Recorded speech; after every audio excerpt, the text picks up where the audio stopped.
안녕하세요. 구문 성경을 강의하는 최호동 목사입니다. 이 시간에는 마가복음 1장 4절을 가지고 구문 성경을 만들어 보는 시간을 갖도록 하겠습니다. 구문 성경을 만들기 전에 화면에 보이는 개역개정 마가복음 1장 4절을 읽어보도록 하겠습니다. 세례 요한이 광야에 이르러 죄 사함을 받게 하는 회개의 세례를 전파하니 라고 기록하고 있습니다. 그러면 원전으로 넘어가서 개역개정으로 읽었던 마가복음 1장 4절의 말씀을 원전으로 읽고 분해하고 수식관계를 살펴보고 원전의 의미를 찾아보도록 하겠습니다. 자, 마가복음 1장 4절의 원전으로 넘어왔습니다. 마가복음 1장 4절의 원전을 살펴보기 전에 마가복음 1장 4절의 구문의 특징을 간략하게 살펴보도록 하겠습니다. 마가복음 1장 4절의 구문의 특징은 주절이 언급되고 있습니다. 이 주절은 요한은 이르러입니다. 그런데 이 주절의 범위에 포함되는 내용은 마가복음 1장 2절에서부터 4절까지입니다. 왜냐하면 1절이 마침점으로 끝나고 4절이 마침점으로 끝나기 때문입니다. 그렇기 때문에 마가복음 1장 2절에서부터 4절까지가 구문으로 하나의 단락이라고 보시면 되겠습니다. 그런데 한 단락에서 주절이 4절에 언급이 되고 있습니다. 그런데 한 단락에서 주절이 4절에 언급이 되는데 2, 3절은 주절의 동사인 이르러를 수식하는 수식부입니다. 그리고 4절은 주절을 포함해서 주절의 주어인 요한을 수식하는 수식부로 구성되어 있습니다. 이 말을 다르게 표현한다면 주절의 주어인 요한과 주절의 동사인 이르러 부분이 확실하게 나누어 있음을 볼 수 있습니다. 이 말을 구문론적으로 표현한다면 2, 3절이 부사절로서 주절보다 먼저 언급되었다라는 것입니다. 이것은 부사절을 주절보다 강조하기 위해서 먼저 언급하게 된 것이고 자연스럽게 주절은 부사절에 밀려서 도치되었다라고 말할 수 있을 것입니다. 그래서 순서상 2절과 3절부터 정리해서 언급해야 하는데 2절과 3절이 부사절이기 때문에 주절이 있는 4절부터 언급하고 있습니다. 이렇게 구문적으로 한 단락의 구문의 특징을 살펴보았습니다. 그렇다면 4절의 구문의 특징을 살펴보도록 하겠습니다. 4절은 주절, 즉 개역개정의 표현은 요한이 이르러라고 기록이 되어 있지만 원전을 보면 주절의 주어인 요한보다 주절의 동사인 이르러가 먼저 기록되어 있습니다. 즉 주절의 동사를 구문적으로 강조하고 있고 주절의 주어인 요한을 도치시켰다고 봐야 합니다.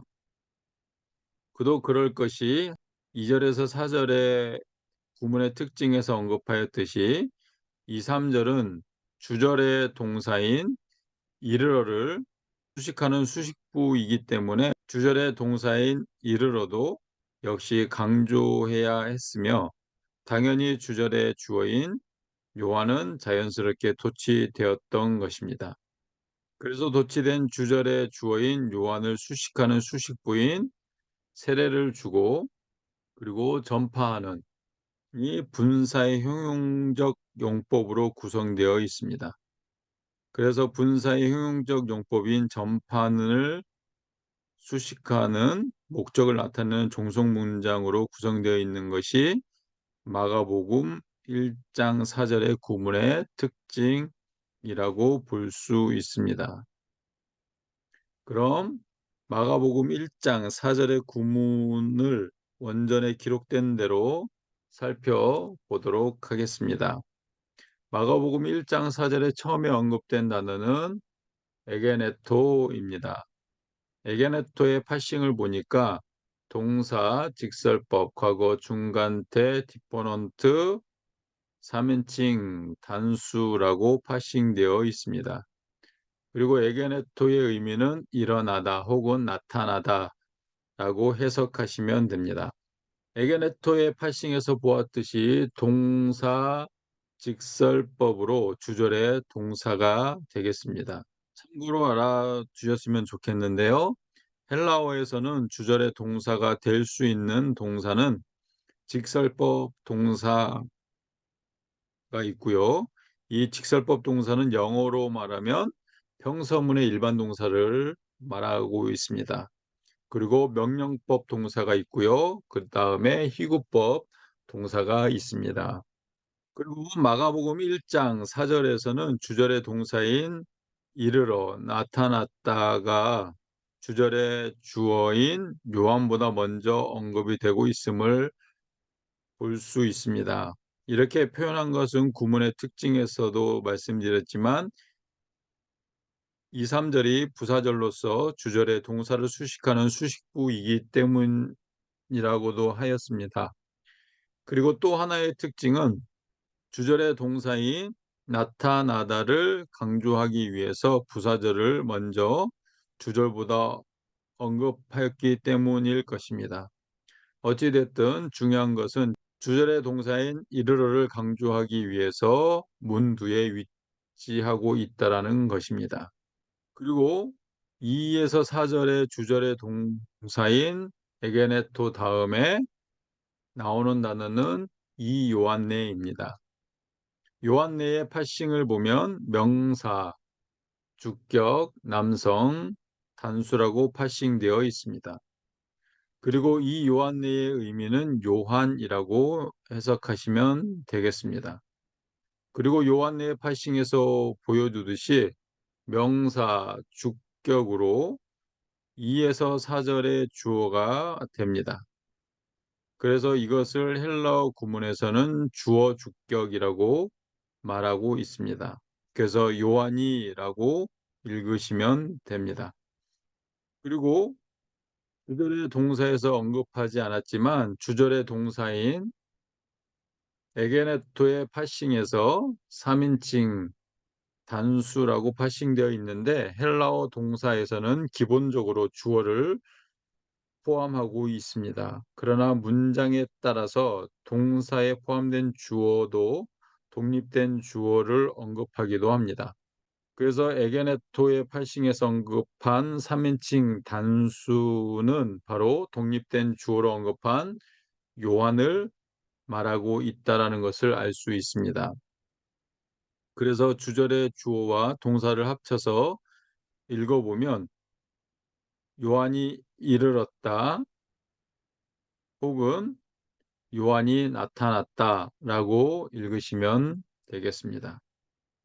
그리고 2에서 4절의 주어인 요한네스 다음에 두 개의 단어가 나옵니다. 첫 번째 단어는 호입니다. 그리고 두 번째 단어는 디존입니다. 호의 파싱을 보면 관사, 주격, 남성, 단수라고 파싱되어 있습니다.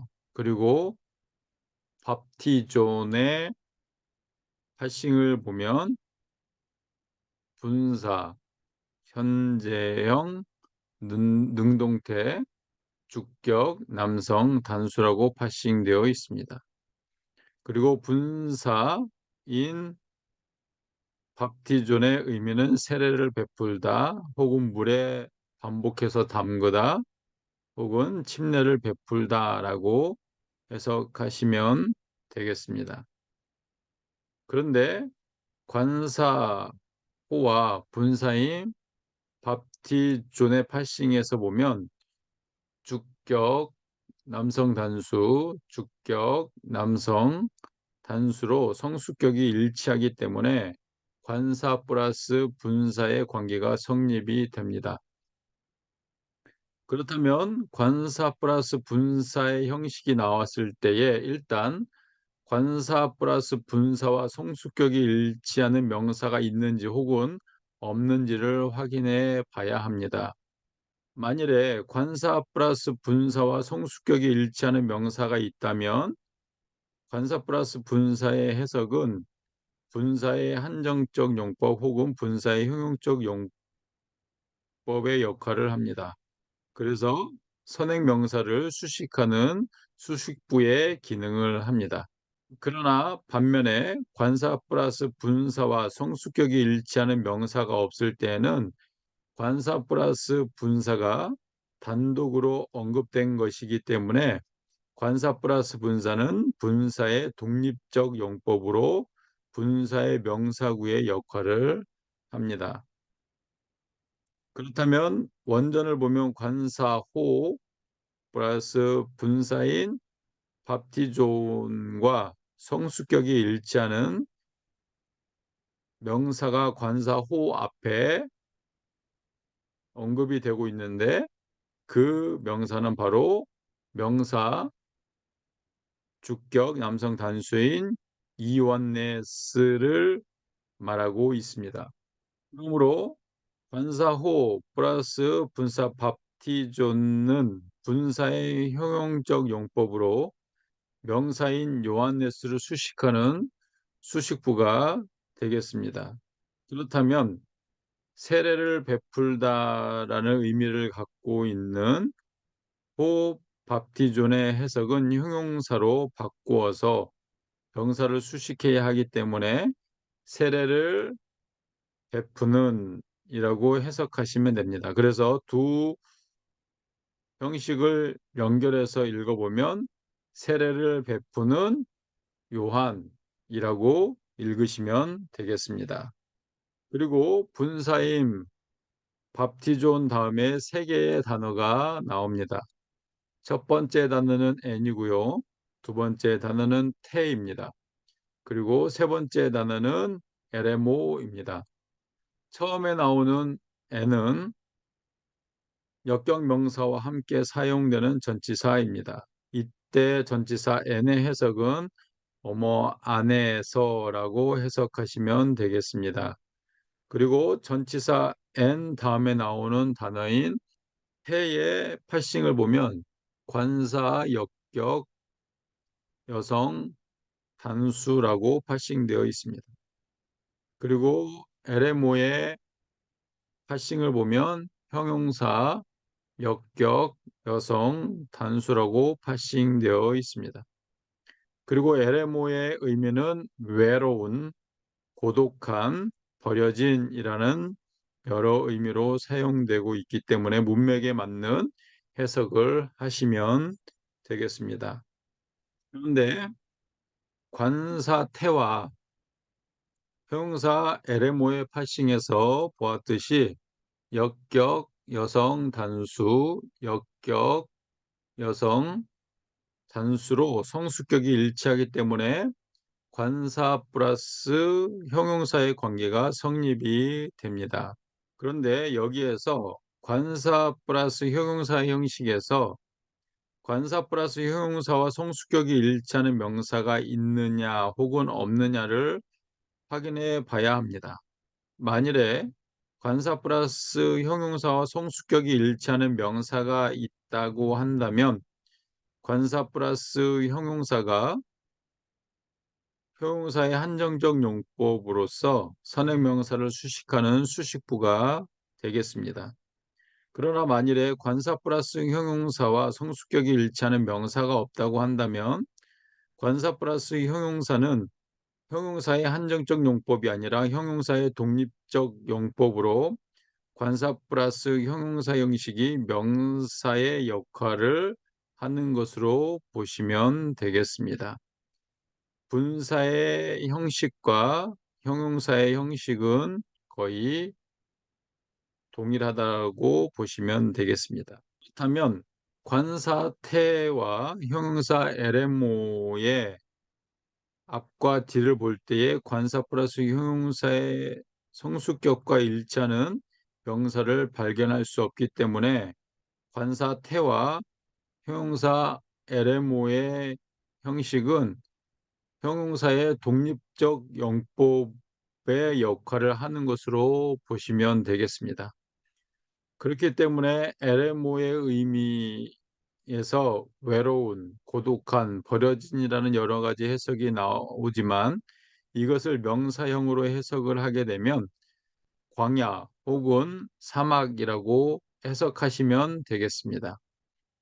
그리고 앞에서 언급한 전치사 n이 역경 명사와 함께 사용이 될 때 전치사 n의 해석은 뭐뭐 안에서라고 해석된다고 하였으니 역경 명사 대신 관사 플러스 형용사 LMO의 형식이 명사 역할을 하고 있기 때문에 전치사 n 플러스 관사 플러스 형용사인 태 LMO의 해석을 사막 안에서 혹은 광야 가운데 혹은 사막 가운데라고 해석하시면 되겠습니다.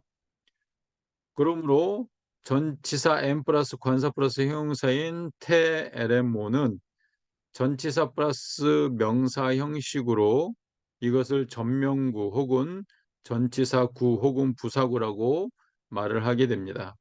그렇기 때문에 사막 가운데 혹은 광야 안에서라고 해석하시면 됩니다. 그렇기 때문에 사막 가운데 혹은 광야 안에서는 부사구로서 앞에 언급된 분사인 밥티존, 즉 세례를 주는을 수식하는 수식부가 되겠습니다. 그래서 두 형식을 연결해서 읽어보면 광야 안에서 세례를 주는 혹은 사막 안에서 세례를 주는 이라고 읽으시면 되겠습니다. 그리고 LMO 다음에 나오는 단어는 카이입니다. 여기에 카이는 대등접속사로 사용이 되었습니다. 그러면 무엇을 연결하는 대등접속사일까요? 그것은 원전을 잘 보시면 대등접속사 앞에 있는 분사인 티존과 대등접속사 카이 바로 다음에 나오는 분사인 캐류손을 연결하고 있는 대등접속사입니다. 즉 분사와 분사를 대등하게 연결하는 대등접속사입니다. 다시 말씀드리면 구와 구를 자연스럽게 카이가 연결해주고 있다는 이야기입니다. 그렇기 때문에 세례를 주다라는 의미를 갖고 있는 분사인 박지존 앞에 있는 관사호를 대등접속사 카이로 인해서 대등접속사 카이 다음에 나오는 전파하다라는 의미를 갖고 있는 분사인 케르손이 공유하고 있다라고 보시면 되겠습니다. 왜냐하면 주절의 주어이면서 선행명사인 이요한네스를 두 분사가 같이 수식하고 있기 때문입니다. 즉 분사의 한정적 용법 혹은 분사의 형용적 용법으로서 한 명사를 두 분사가 수식하는 형식이기 때문입니다. 그렇기 때문에 대등접속사 카이가 두 분사를 연결하고 있기 때문에 관사호를 역시 두 분사가 공유하고 있다고 보시면 되겠습니다. 그리고 대등접속사 카이로 인해서 관사호를 두 분사가 공유하고 있다는 것은 대등접속사 카이 다음에 나오는 분사 캐류손 앞에 관사가 생략되었다고 보셔도 무방할 것입니다. 왜냐하면 대등접속사 카이가 대등한 단어와 단어, 구와 구, 절과 절, 그리고 문장과 문장을 연결하기도 하지만 또한 반복되는 단어, 구, 절과 문장을 생략하기도 하기 때문입니다. 그러므로 후자의 분사인 캐류손 앞에 관사호가 생략되었다고 보셔도 되기 때문입니다. 그리고 대등접속사 카이 다음에 나오는 단어는 캐류손입니다. 케르손의 파싱을 보면 분사, 현재형, 능동태, 주격, 남성, 단수라고 파싱되어 있습니다. 그리고 케르손의 의미는 전하다 혹은 선포하다라고 해석하시면 되겠습니다. 그런데 여기에 사용된 분사인 케르손의 앞뒤로 관사가 없기 때문에 분사의 부사적 용법으로 이해할 수 있는 가능성이 큽니다. 그러나 앞에서 설명을 드렸지만 분사 케르손 앞에 관사가 생략되었다고 보셔야 합니다. 즉, 대등접속사 카이로 인해서 박지존 앞에 있는 관사 호가 반복되기 때문에 케르손 앞에서 관사호를 생략하였고 대신에 관사호를 공유하는 형식으로 대등접속사 카이를 사용하고 있다라는 것입니다. 그러므로 케르손도 역시 분사의 형용적 용법으로 선행명사인 요한네스를 수식하는 수식부가 되기 때문에 전하다라는 해석을 형용사 형식으로 바꿔서 전하는 이라고 바꿔서 성수격이 일치하는 명사인 요한네스를 수식하시면 되겠습니다. 그래서 두 단어를 붙여서 읽어보면 전하는 요한이라고 해석하시면 됩니다. 그리고 분사인 케르손 다음에 나오는 단어는 밥티스마입니다. 밥티스마의 파싱을 보면 명사, 목적격, 중성, 단수라고 파싱되어 있습니다. 그리고 밥티스마의 의미는 세례 혹은 침례라고 해석하시면 되겠습니다. 밥티스마의 파싱에서 보여주듯이 명사, 목적격으로 분사인 케르손을 수식하는 수식부가 되겠습니다. 그래서 두 단어를 연결해서 읽어보면 세례를 전하는 혹은 침례를 전하는 이라고 읽으시면 되겠습니다. 그리고 밥티스마 다음에 나오는 단어는 메타노이아스입니다. 메타노이아스의 파싱을 보면 명사, 소유격, 여성, 단수라고 파싱되어 있습니다. 그리고 메타노이아스의 의미는 회개라고 해석하시면 되겠습니다. 그리고 메타노이아스의 파싱에서 보았듯이 명사, 소유격으로 선행명사인 밥티스마를 수식하는 수식부가 되겠습니다.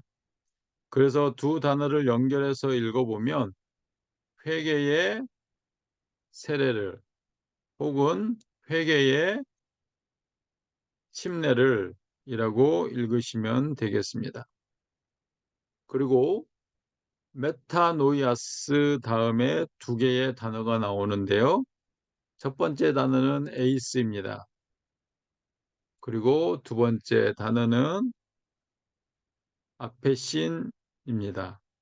먼저 언급된 에이스는 목적격 명사와 함께 사용하는 전치사입니다. 이때 에이스의 기본 해석은 뭐뭇 안으로라고 해석합니다. 그러나 전치사 에이스가 어떤 명사와 같이 사용되느냐와 문맥에 따라서 전치사 에이스의 해석은 다양하게 해석되어집니다. 그러나 여기에서는 전치사 에이스는 목적을 나타내는 전치사로 사용이 되고 있습니다. 그래서 전치사 에이스의 해석은 뭐뭇을 위하여라고 해석하시면 되겠습니다. 전치사 에이스가 뭐뭇을 위하여라는 해석이 되기 위해서도 역시 목적격 명사와 함께 사용이 되어야 합니다. 그래서 전치사 에이스 다음에 나오는 단어를 보면 아페신인데요. 아페신의 파싱을 보니까 명사, 목적격, 여성, 단수라고 파싱되어 있습니다. 그리고 아페신의 의미는 용서, 혹은 사함이라고 해석하시면 되겠습니다. 그렇다면 전치사 에이스 플러스 목적격 명사인 앞에 신의 형식이 되기 때문에 전치사 에이스와 목적격 명사인 앞에 신을 합쳐서 해석하면 용서를 위하여 혹은 사함을 위하여라고 해석하시면 되겠습니다. 그리고 전치사 에이스 플러스 목적격 명사는 전치사 플러스 명사 형식이 되기 때문에 이것을 전치사구 혹은 명사구 혹은 부사구라고 말합니다. 그러므로 전치사 에이스 플러스 목적격 명사인 앞에 씨는 부사구로서 분사인 헤르손을 수식하는 목적을 나타내는 종속 문장이 되겠습니다. 참고로 구문 성경에서는 전치사구라고 하더라도 이유, 목적, 결과를 나타낼 때에는 이것을 일괄적으로 종속 문장이라고 칭하기로 하였습니다. 그래서 위치는 주절이 문장일 때는 종속 문장이 수식하는 문장의 주어와 동사 사이에 위치하게 되고 주절의 기능을 분사나 부정사가 할 경우는 종속 문장이 수식하는 분사나 부정사 아래에 슬러시 두 개를 붙여서 이유, 목적, 결과라고 정의하고 원전과 영어의 이유, 목적, 결과의 종속 접속사를 붙여서 정의하게 되겠습니다. 구문 성경을 보실 때 참고하시면 좋을 것 같습니다. 그래서 두 형식을 붙여서 해석해 보면 용서를 위하여 전파하는, 사함을 위하여 전파하는 이라고 읽고 해석하시면 되겠습니다. 그리고 앞에 씬 다음에 나오는 단어는 하마르티온입니다. 하마르티온의 파싱을 보면 명사, 소유격, 여성, 복수라고 파싱되어 있습니다. 그리고 하마르티온의 의미는 죄들입니다. 그리고 하마르티온의 파싱에서 보았듯이 명사, 소유격으로 선행명사인 앞에 신을 수식하는 수식구가 되겠습니다. 그러므로 두 단어를 연결해서 읽어보면 죄들의 사함을 위하여, 죄들의 용서를 위하여라고 읽고 해석하시면 되겠습니다. 그리고 사절의 마지막 부분에 마침점이 표기되어 있습니다. 이 마침점의 기능은 2절에서 4절이 구문적으로 한 단락이라는 것을 알리는 마침점입니다. 그리고 또한 구문적으로 한 단락이 마무리되었다라는 것을 알리는 마침점입니다. 지금까지 마가복음 1장 4절의 원전을 읽고 파싱하고 의미를 살펴보면서 서로의 수식 관계를 살펴보았습니다. 그럼 마가복음 1장 4절의 원전의 의미를 개역개정에 대입해서 구문 성경을 만들어 보도록 하겠습니다. 다시 마가복음 1장 4절의 구문 성경 만들기로 넘어왔습니다. 원전의 내용을 잘 기억하시면서 구문 성경을 한번 만들어 보도록 하겠습니다. 먼저 1절의 주어와 동사가 언급되어 있었죠. 그래서 주절의 주어인 요한이 먼저 나오고요. 그 다음에 주절의 동사인 이르러 혹은 나타났다 라는 동사가 나타났다 라는 동사가 나오게 됩니다. 그리고 주절의 주어와 동사는 빨간색으로 표기를 하고요. 그 다음에 사절은 주절의 주어 쪽으로 구성이 되어 있었습니다. 그래서 처음에 나왔던 분사가 세례를 주는 단어가 분사가 언급이 되어 있었죠. 그래서 첫 번째 주어를 수식하는 분사, 세례를 주는 분사가 언급이 되어 있었고요. 세례를 주는데 어디에서 주느냐? 광야. 전치사 구가 언급이 되어 있었습니다. 그래서 광야에서 세례를 주는 요한 이렇게 수식하게 되겠고요. 그리고 중간에 대등접속사 카이가 있었습니다. 이 대등접속사 카이는 구와 구, 즉 분사와 분사를 수식하는 대등접속사 카이였습니다. 그리고 두 번째 분사는 세례를 주다와 병렬이 되고 세례 주다 앞에 관사를 공유하는 분사였습니다. 그 분사 두 번째 분사가 바로 전파하는 요한을 수식하게 되죠. 그리고 나머지 부분들은 다 전파한을 수식하는 수식부 내용들이었습니다. 그래서 전파는 무엇을 전파하느냐? 세례를 전파한다. 세례를 전파하는 이라고 표현하게 되겠고요. 그 다음에 세례를 수식하는 수식부가 있었습니다. 그 수식부는 회개의 세례였습니다. 회개의 세례. 그리고 나머지 부분은 종속 문장이었죠. 전치사 구였음에도 불구하고 문성경에서는 이유, 목적, 결과를 나타낼 때 종속 문장으로 표현한다고 말씀을 드렸는데요. 목적 그리고 에이스 플러스 목적격 그 다음에 for 영어로는 for 이렇게 되어 있습니다. 그래서 수식하는 동사 바로 밑에 그 종속 문장을 위치해 둔다고 말씀을 드렸고요. 그래서 죄들의 사함을 위하여 죄들의 사함을 위하여 혹은 죄들의 용서를 위하여 하고 읽고 해석하시면 된다고 말씀을 드렸습니다. 그리고 마지막으로 죄들 그래서 사함을 수식하는 수식구가 붙게 됩니다.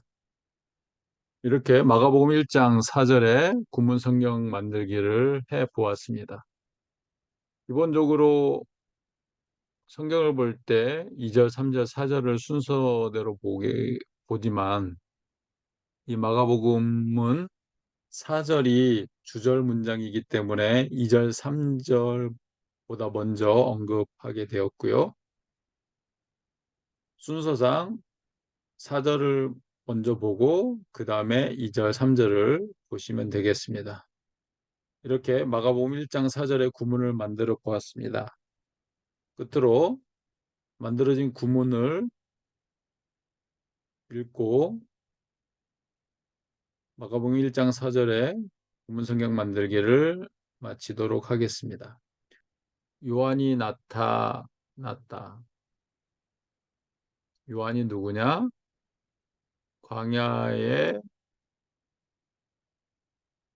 광야에서가 빠졌네요. 광야에서 세례를 주는 요한. 그리고 회개의 세례를 전파하는 요한. 회개의 세례를 전파하는 목적이 무엇이냐? 죄들의 사함을 위하여 혹은 죄들의 용서를 위하여 회개의 세례를 전파하는 요한이 나타났다. 라고 읽으시면 되겠습니다. 이상 마가복음 1장 4절의 구문성경 만들기를 마치도록 하겠습니다. 감사합니다.